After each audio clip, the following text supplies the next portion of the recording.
The next one is a skill I'm susceptible to because I've underestimated it for a long time and I suffer the consequences. I'm talking about mental health awareness. Mental health is a state of mental well being that enables people to cope with the stresses of life, realize their abilities, learn well and work well, and contribute to their communities. It is an integral component of health and well being that underpins our individual and collective abilities to make decisions, build relationships, and shape the world we live in.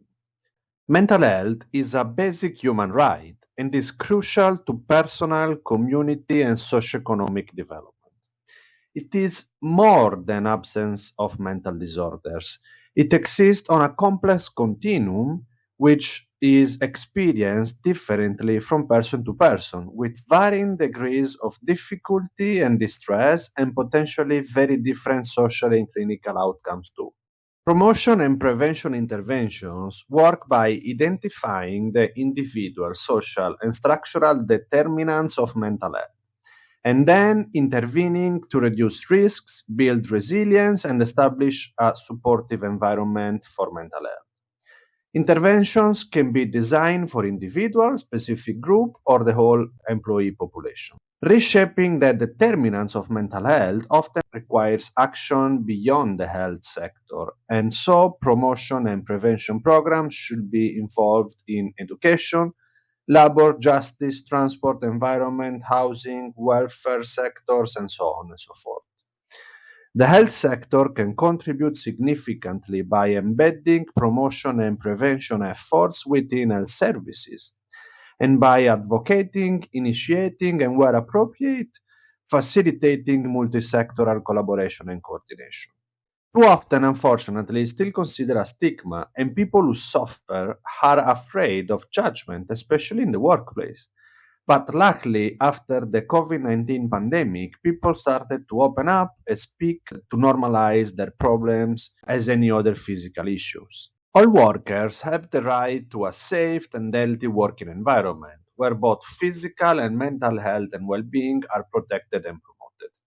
At work, it has a huge impact on society and the workplace.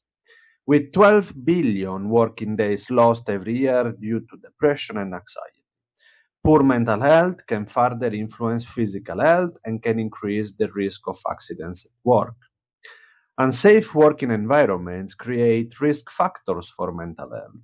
These are known as psychosocial risks and may be related to any aspect of the design or management of work, including job demand, job control, workload and work pace, organizational culture, career development, job security, interpersonal relationship at work, and home-work interface. The World Health Organization (WHO) and the International Labour Organization (ILO) have called for concrete action to address mental health concerns in the working population. The guidelines also recommend better ways to accommodate the needs of workers with mental health conditions, propose interventions that support their return to work, and for those with severe mental health condition, provide interventions that facilitate entry into paid employment.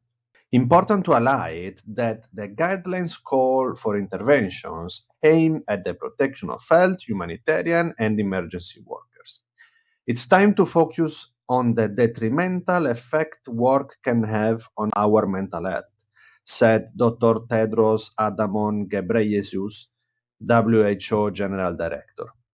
The well-being of individual is reason enough to act, but poor mental health can also have a debilitating impact on a person's performance productivity.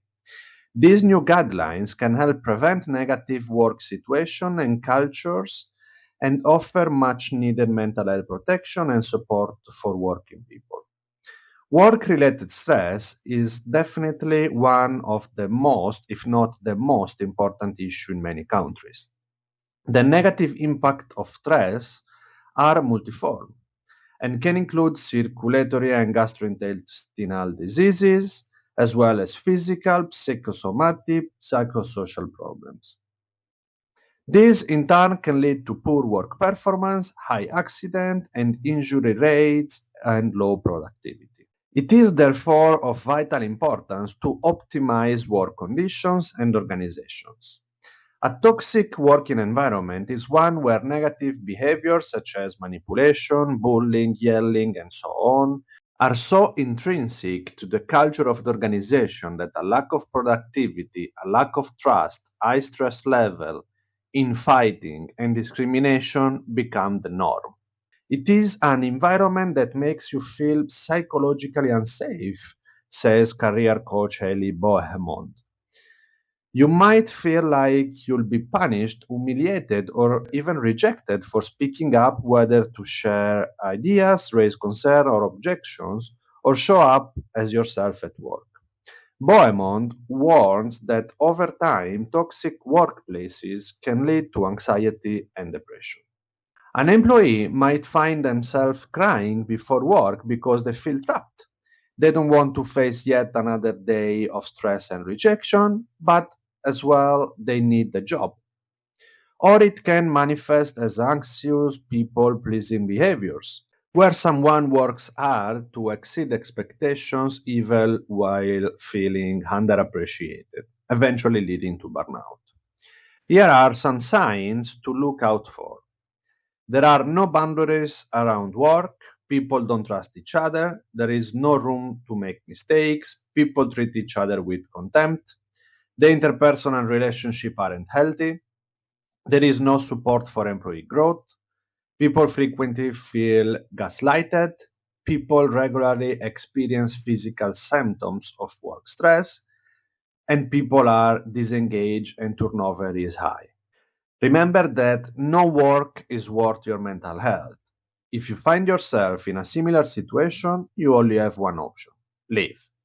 It might seem scary at first, but there are plenty of job opportunities waiting for you out there. And above all, don't feel ashamed of recognizing the signs of suffering and ask for help. It can be speaking to your manager or your dedicated team at work, visiting a specialized therapist, or even just talking to a friend. I once went through it, and with the help of professionals, I overcame it. I hope I stressed enough the importance of mental health awareness and that I gave you some hints on the topic and how to develop it as an important skill for your professional career. Thank you.